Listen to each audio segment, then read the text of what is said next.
Hello friends, welcome to my channel. आज के इस वीडियो में हम लोग आरआरबी एनटीपीसी के एक और प्रीवियस ईयर क्वेश्चन पेपर को आपके साथ डिस्कस करेंगे, वो भी यूथ कंपटीशन टाइम्स के बुक के अकॉर्डिंग। और इसके पहले के वीडियोस में भी हमने आरआरबी एनटीपीसी के प्रीवियस ईयर क्वेश्चन पेपर्स को आपके साथ डिस्कस किया है। अगर अभी तक आपने उन वीडियोज़ को नहीं देखा है तो उन वीडियोज़ का लिंक आपको डिस्क्रिप्शन बॉक्स में मिल जाएगा, आप उसे जाके देख सकते हैं। तो बिना देरी किए चलिए आज का ये वीडियो स्टार्ट करते हैं। तो इसके पहले की वीडियो में हमने क्वेश्चन नंबर 50 तक को आपके साथ डिस्कस कर लिया था। आज हम अपना डिस्कशन क्वेश्चन नंबर 51 से स्टार्ट करेंगे। तो क्वेश्चन नंबर 51 है, भारतीय संविधान के किन अनुच्छेदों के अंतर्गत समानता के अधिकार का उल्लेख किया गया है? तो इस क्वेश्चन का सही जवाब है ऑप्शन ए, आर्टिकल 14 से आर्टिकल 18। भारतीय संविधान के भाग 3 में अनुच्छेद 14 से अनुच्छेद 18 तक समानता के अधिकारों का उल्लेख किया गया है और यह अधिकार न्यायालय में वाद योग्य है। फिर क्वेश्चन नंबर 52, निम्नलिखित में से किस मंदिर का निर्माण राजा चोल द्वारा करवाया गया था? तो इस क्वेश्चन का सही जवाब है ऑप्शन बी, बृहदेश्वर मंदिर। बृहदेश्वर मंदिर का निर्माण चोल शासक राज प्रथम द्वारा 985 से 1012 ईस्वी के बीच में करवाया गया था। इसे राजेश्वर मंदिर के नाम से भी जाना जाता है। यह मंदिर द्रविड़ शैली में बना है। फिर क्वेश्चन नंबर 53, निम्नलिखित में से कौन सा राष्ट्रीय नमूना सर्वेक्षण संगठन का प्रभाग नहीं है? तो इस क्वेश्चन का सही जवाब है ऑप्शन ए, राष्ट्रीय विकास एजेंडा। राष्ट्रीय विकास एजेंडा राष्ट्रीय नमूना सर्वेक्षण संगठन का प्रभाग नहीं है। राष्ट्रीय नमूना सर्वेक्षण के 4 प्रभाग हैं। सबसे पहला प्रभाग है सर्वेक्षण डिजाइन और अनुसंधान प्रभाग, दूसरा है फील्ड कार्य प्रभाग, तीसरा है डेटा संसाधन प्रभाग और चौथा है समन्वय और प्रकाशन प्रभाग। फिर क्वेश्चन नंबर 54, 53736 में 7 के स्थानीय मान और आंकिक मान का योग ज्ञात कीजिए। तो इस क्वेश्चन का सही जवाब है ऑप्शन बी, 707। फिर क्वेश्चन नंबर 55, भारत के योजना आयोग की स्थापना डैश में हुई थी? तो इस क्वेश्चन का सही जवाब है ऑप्शन सी, 1950 में।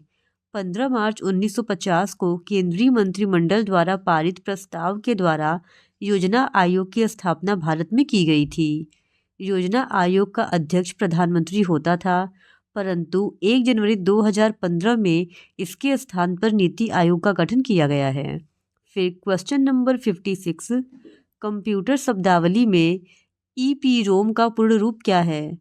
तो इस क्वेश्चन का सही जवाब है option B, erasable programmable read only memory. EPROM का फुल फॉर्म कंप्यूटर टर्मिनोलॉजी में erasable programmable read only memory है। फिर क्वेश्चन नंबर 57, शब्द कॉमेट प्राचीन डैश शब्द से आया है जिसका अर्थ लंबी पूंछ वाला तारा है? तो इस क्वेश्चन का सही जवाब है ऑप्शन बी, यूनानी। कॉमेट शब्द यूनानी भाषा से आया है और कॉमेट का अर्थ लंबी पूंछ वाले तारे से है। फिर क्वेश्चन नंबर 58, एक शहर की जनसंख्या में प्रति वर्ष 10% की वृद्धि होती है। वर्तमान में इसकी जनसंख्या 1000 है। कितने वर्ष में इसकी जनसंख्या बढ़कर 1331 होगी? तो इस क्वेश्चन का सही जवाब है ऑप्शन ए, 3 वर्षों के पश्चात। फिर क्वेश्चन नंबर 59, भारत के उच्चतम न्यायालय की प्रथम महिला न्यायाधीश कौन थी? तो इस क्वेश्चन का सही जवाब है ऑप्शन बी, एम फातिमा बीबी। सर्वोच्च न्यायालय की प्रथम महिला न्यायाधीश एम फातिमा बीबी थी। यह 1989 ईस्वी में इस पद पर नियुक्त की गई थी। फिर क्वेश्चन नंबर 60, 6000 के मूलधन पर 10% वार्षिक ब्याज की दर से 2 वर्ष का चक्रवृद्धि ब्याज ज्ञात कीजिए। तो इस क्वेश्चन का सही जवाब है ऑप्शन सी, 1260 रुपीज़। फिर क्वेश्चन नंबर 61, उस संख्या की पहचान करें जो नीचे दी गई श्रेणी से संबंधित नहीं है। तो हमको बताना है कि इस सीरीज़ में कौन सा वो नंबर है जो इस सीरीज़ से बिलोंग नहीं करता है। तो इस क्वेश्चन का सही जवाब हो जाएगा ऑप्शन ए। फिर क्वेश्चन नंबर 62, निम्नलिखित में से कौन सा टूर्नामेंट हॉकी से संबंधित है? तो इस क्वेश्चन का सही जवाब है option A, Rangaswamy cup. Rangaswamy cup hockey से संबंधित है। यह कप 1928 ईस्वी में शुरू किया गया था। इस कप के द्वारा ओलंपिक के लिए खिलाड़ी चुने जाते हैं और सबसे पहला कप यूनाइटेड प्रोविंस ने जीता था। फिर क्वेश्चन नंबर 63, नीचे सूचीबद्ध किए गए 4 अक्षर समूहों में से 3 किसी तरह से संगत है और एक असंगत है। असंगत का चयन करें। तो इस क्वेश्चन का सही जवाब है ऑप्शन ए, टैलेन। जो ऑप्शन ए का टैलेन वर्ड है ये बाकी तीनों ऑप्शन से अलग है। फिर क्वेश्चन नंबर 64, 5, 6, 7, 8, 9, 2, 1, 4 में 5 का स्थानीय मान क्या है? तो इस क्वेश्चन का सही जवाब है ऑप्शन सी, 5 × 10 पे पावर 7। फिर क्वेश्चन नंबर 65, यदि किसी बहुभुज के अंतःकोणों एवं बहिष्कोणों का अंतर 36 डिग्री है तो बहुभुज में भुजाओं की संख्या ज्ञात कीजिए। तो इस क्वेश्चन का सही जवाब है ऑप्शन डी, 5। फिर क्वेश्चन नंबर 66, प्रथम ज्ञानपीठ पुरस्कार विजेता कौन थे? तो इस क्वेश्चन का सही जवाब है ऑप्शन सी, जी शंकर कुरूप। प्रथम ज्ञानपीठ पुरस्कार 1965 ईस्वी में मलयालम लेखक जी शंकर कुरूप को प्रदान किया गया था और 1982 तक यह पुरस्कार किसी लेखक की एकल कृति पर प्रदान किया जाता था, लेकिन बाद में यह लेखक के भारतीय साहित्य में संपूर्ण योगदान के लिए दिया जाने लगा। फिर क्वेश्चन नंबर 67, नीचे सूचीबद्ध किए गए 4 खगोलीय पिंडों में से 3 किसी तरह से संगत है और एक असंगत है। असंगत का चयन करें। तो इस क्वेश्चन का सही जवाब है ऑप्शन बी, चंद्रमा। बुध, बृहस्पति और शुक्र ये तीनों ही ग्रह है, जबकि चंद्रमा उपग्रह है। इस वजह से चंद्रमा बाकी तीनों ऑप्शन से अलग है। फिर क्वेश्चन नंबर 68, जब क्रय मूल्य 950 है और विक्रय मूल्य 1140 है तो प्रतिशत लाभ ज्ञात कीजिए। तो इस क्वेश्चन का सही जवाब है ऑप्शन ए, 20%। फिर क्वेश्चन नंबर 69, बनारस हिंदू विश्वविद्यालय की स्थापना कब की गई थी? तो इस क्वेश्चन का सही जवाब है ऑप्शन बी, 1916 में। लॉर्ड हार्डिंग द्वितीय के कार्यकाल में पंडित मदन मोहन मालवीय ने 1916 ईस्वी में बनारस हिंदू विश्वविद्यालय की स्थापना की थी। फिर क्वेश्चन नंबर 70, 3.14 पे बार का मान ज्ञात कीजिए। तो इस क्वेश्चन का सही जवाब है ऑप्शन ए, 3 होल 13/19।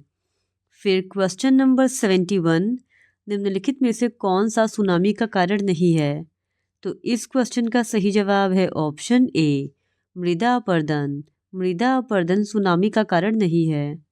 फिर क्वेश्चन नंबर 72, गोल कृमि में इनमें से कौन सा तंत्र मौजूद नहीं होता है? तो इस क्वेश्चन का सही जवाब है ऑप्शन सी, श्वसन तंत्र। गोल कृमि में श्वसन तंत्र मौजूद नहीं होता है। इसके अतिरिक्त पाचन तंत्र, प्रजनन तंत्र, उत्सर्जन तंत्र गोल कृमि के भाग हैं। फिर क्वेश्चन नंबर 73, उस संख्या का चयन करें जिसका 5वीं संख्या से वही संबंध है जो चौथी संख्या का तीसरी संख्या से और दूसरी संख्या का पहली संख्या से है। तो इस क्वेश्चन का सही जवाब है ऑप्शन सी, 110। फिर क्वेश्चन नंबर 74, 500 का 50% इक्वल्स टू 2500 का डैश। तो इस क्वेश्चन का सही जवाब है ऑप्शन डी, 10%। फिर question number 75, Sachin 80 kilometre per hour की चाल से कार चलाते हुए एक निश्चित दूरी तय करता है और 50 किलोमीटर पर आवर की चाल से स्कूटर चलाते हुए आरंभ बिंदु पर वापस लौटता है। पूरी यात्रा के दौरान उसकी औसत चाल दशमलव के 2 अंकों तक ज्ञात कीजिए। तो इस क्वेश्चन का सही जवाब है option D, 61.54 kilometre per hour. फिर क्वेश्चन नंबर 76, यदि k = 16 और ρ = 25 है, नेक का मान निम्नलिखित में से किसके बराबर होगा? तो इस क्वेश्चन का सही जवाब है ऑप्शन सी, 75। फिर क्वेश्चन नंबर 77, बी ए का पुत्र है, बी मेरे पुत्र का इकलौता चाचा है, ए का मेरे साथ क्या संबंध है? तो इस क्वेश्चन का सही जवाब है ऑप्शन सी, यानी ए का मेरे साथ पिता का संबंध है। फिर question number 78, Indian civil service में पदभार ग्रहण करने वाले पहले भारतीय कौन थे? तो इस क्वेश्चन का सही जवाब है ऑप्शन सी, Satyendra Nath Tagore. Indian civil service के लिए चुने जाने वाले प्रथम भारतीय सत्येंद्र नाथ टैगोर थे और इनका चयन 1863 में हुआ था। फिर क्वेश्चन नंबर 79, रेडियोधर्मी पदार्थ द्वारा उत्सर्जित होने वाले विकिरण की मात्रा को डैश नामक पारंपरिक इकाई में मापा जाता है। तो इस क्वेश्चन का सही जवाब है ऑप्शन डी, क्यूरी। रेडियोधर्मी पदार्थ द्वारा उत्सर्जित होने वाले विकिरण की मात्रा को क्यूरी नामक इकाई द्वारा मापा जाता है। फिर क्वेश्चन नंबर 80, बहमनी साम्राज्य की स्थापना किसने की थी? तो इस क्वेश्चन का सही जवाब है ऑप्शन ए, अलाउद्दीन बहमन शाह ने। बहमनी साम्राज्य की स्थापना अलाउद्दीन बहमन शाह, जिसका एक और नाम हसन गंगू था, उसके द्वारा की गई थी। फिर क्वेश्चन नंबर 81, 4.17 घंटे को घंटे, मिनट और सेकंड के रूप में किस प्रकार लिखा जाएगा? तो इस क्वेश्चन का सही जवाब है ऑप्शन डी, 4 घंटे 10 मिनट और 12 सेकंड। फिर क्वेश्चन नंबर 82, विश्व प्रसिद्ध छत्तीसगढ़ी लोक गायिका तीजन बाई लोक संगीत की किस विधा की प्रणेता है? तो इस क्वेश्चन का सही जवाब है ऑप्शन ए, पंडवानी। छत्तीसगढ़ी लोक गायिका तीजन बाई लोक संगीत पंडवानी विधा की प्रणेता है। वह पंडवानी लोक गीत नाट्य की पहली महिला कलाकार हैं और इन्हें वर्ष 2003 के कला क्षेत्र में पद्म भूषण से सम्मानित किया गया था। फिर क्वेश्चन नंबर 83, तिब्बती पठार डैश का सबसे अच्छा उदाहरण है? तो इस क्वेश्चन का सही जवाब है ऑप्शन सी, अंतर पर्वतीय पठार का। तिब्बत का पठार अंतर पर्वतीय पठार का सबसे अच्छा उदाहरण है। फिर क्वेश्चन नंबर 84, वह बड़ी से बड़ी संख्या बताइए जिससे 128, 303 और 247 को विभाजित करने पर क्रमशः 4, 7 और 19 शेष बचता है। तो इस क्वेश्चन का सही जवाब है ऑप्शन डी, 4। फिर क्वेश्चन नंबर 85, 1 और 700 के बीच की कितनी संख्याएं 17 से पूर्णतः विभाज्य हैं? तो इस क्वेश्चन का सही जवाब है ऑप्शन बी, 41। फिर क्वेश्चन नंबर 86, दिए गए पाई चार्ट में यदि 300 खिलाड़ियों द्वारा 5 अलग अलग खेलों का चयन किया गया है तो कितने खिलाड़ियों ने बॉक्सिंग का चयन किया है? तो यहाँ पे एक पाई चार्ट दिया है और इस पाई चार्ट को देखकर बताना है कि कितने खिलाड़ियों ने बॉक्सिंग का चयन किया है। तो इस क्वेश्चन का सही जवाब हो जाएगा ऑप्शन डी, 45। फिर क्वेश्चन नंबर 87, दिए गए पैटर्न का ध्यानपूर्वक अध्ययन करें और उस संख्या का चयन करें जो इसमें प्रश्न चिन्ह के स्थान पर आएगी। तो इस क्वेश्चन का सही जवाब है ऑप्शन डी, 4। फिर क्वेश्चन नंबर 88, दी गई शीट को मोड़कर एक घन बनाया गया है। इस प्रकार बने घन में ए अक्षर वाली सतह के ठीक पीछे वाली सतह पर कौन सा अक्षर होगा? तो यहाँ पे एक घन बनाया गया है और हम लोगों को बताना है कि ए के जस्ट पीछे वाली सतह पर कौन सा अक्षर होगा। तो इस क्वेश्चन का सही जवाब हो जाएगा ऑप्शन डी, सी। फिर क्वेश्चन नंबर 89, दिया गया आरेख दो कॉर्पोरेट निकायों ए और बी द्वारा वर्ष 2015 से 2018 तक अर्जित प्रतिशत लाभ को दर्शाता है। यदि ए का व्यय 60 लाख था तो 2018 में ए की आय कितनी थी? तो इस क्वेश्चन का सही जवाब हो जाएगा ऑप्शन सी, 99 लाख। फिर क्वेश्चन नंबर 90, दिए गए विकल्पों में से उस संख्या की पहचान करें जो नीचे दी गई श्रेणी से संबंधित नहीं है। तो इस क्वेश्चन का सही जवाब है option B, 33।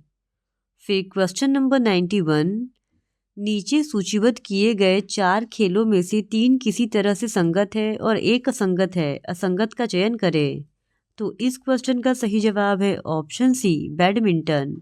Hammer throw, discus throw तथा शॉटपुट, ये तीनों खेल सीधे हाथ से फेंक कर खेले जाते हैं, जबकि बैडमिंटन खेल में बैडमिंटन को हिट किया जाता है, न कि फेंका जाता है। फिर क्वेश्चन नंबर 92, उस विकल्प का चयन करें जिसका तीसरे पैटर्न से वही संबंध है जो दूसरे पैटर्न का पहले पैटर्न से है। तो इस क्वेश्चन का सही जवाब है ऑप्शन बी, यानी ऑप्शन बी का जो डायग्राम है उसका वही संबंध तीसरे पैटर्न के साथ है जो दूसरे पैटर्न का पहले पैटर्न से है। फिर क्वेश्चन नंबर 93, नीचे दी गई 4 संख्याओं में से 3 किसी प्रकार से संगत है और एक असंगत है। असंगत संख्या का चयन कीजिए। तो इस क्वेश्चन का सही जवाब है ऑप्शन सी 413। फिर क्वेश्चन नंबर 94, उस संख्या का चयन करें जो नीचे दी गई श्रेणी में प्रश्न चिन्ह के स्थान पर आ सकती है। तो इस क्वेश्चन का सही जवाब है ऑप्शन सी 46,656। फिर क्वेश्चन नंबर 95, यदि 14 + 13 × 3 = 81 है तो 17 + 16 × 2 का मान ज्ञात कीजिए। तो इस क्वेश्चन का सही जवाब है ऑप्शन डी 66। फिर क्वेश्चन नंबर 96, यदि EGA = 25,49,1 है तो CAD का मान इनमें से किसके बराबर होगा। तो इस क्वेश्चन का सही जवाब है ऑप्शन बी 9116 के बराबर। फिर क्वेश्चन नंबर 97, किसी कूट भाषा में कॉपर को FQTRJT लिखा जाता है तो उसी कूट भाषा में सिल्वर को कैसे लिखा जाएगा। तो इस क्वेश्चन का सही जवाब है ऑप्शन डी VKPXJT। फिर क्वेश्चन नंबर 98, उस वेन आरेख का चयन करें जो नीचे दिए गए वर्गों के समुच्चय के बीच के संबंध को सर्वोत्तम ढंग से प्रदर्शित करता हो। तो सोना, धातु, चांदी, इन तीनों के बीच के संबंध को कौन सा वेन डायग्राम सबसे अच्छे ढंग से दर्शाता है, हम लोगों को ये बताना है। तो इस क्वेश्चन का सही जवाब हो जाएगा ऑप्शन बी, क्योंकि सोना और चांदी ये दोनों ही धातु हैं। तो इस वजह से ऑप्शन बी इस सवाल का सही जवाब होगा। फिर क्वेश्चन नंबर 99, उस विकल्प का चयन करें जिसका तीसरे शब्द से वही संबंध है जो दूसरे शब्द का पहले शब्द से है। Boxing, round, badminton. तो इस क्वेश्चन का सही जवाब है ऑप्शन डी गेम। जिस प्रकार बॉक्सिंग का संबंध राउंड से है उसी प्रकार से बैडमिंटन का संबंध गेम से होगा। फिर क्वेश्चन नंबर 100, दिया गया वेन आरेख 350 विद्यार्थियों में से 3 विषयों में विशिष्टता प्राप्त करने वाले विद्यार्थियों की संख्या को दर्शाता है। उन विद्यार्थियों का प्रतिशत ज्ञात कीजिए जिन्होंने केवल 2 विषयों में विशिष्टता प्राप्त की हो। तो इस क्वेश्चन का सही जवाब हो जाएगा ऑप्शन बी 20%। इस तरह आज के इस वीडियो में हमने RRB NTPC के एक और प्रीवियस ईयर क्वेश्चन पेपर को आपके साथ डिस्कस कर लिया है। और अगर आप RRB NTPC के इसी तरह और भी प्रीवियस ईयर क्वेश्चन पेपर्स को देखना चाहते हैं तो please do subscribe to my channel and like this video. Thank you very much.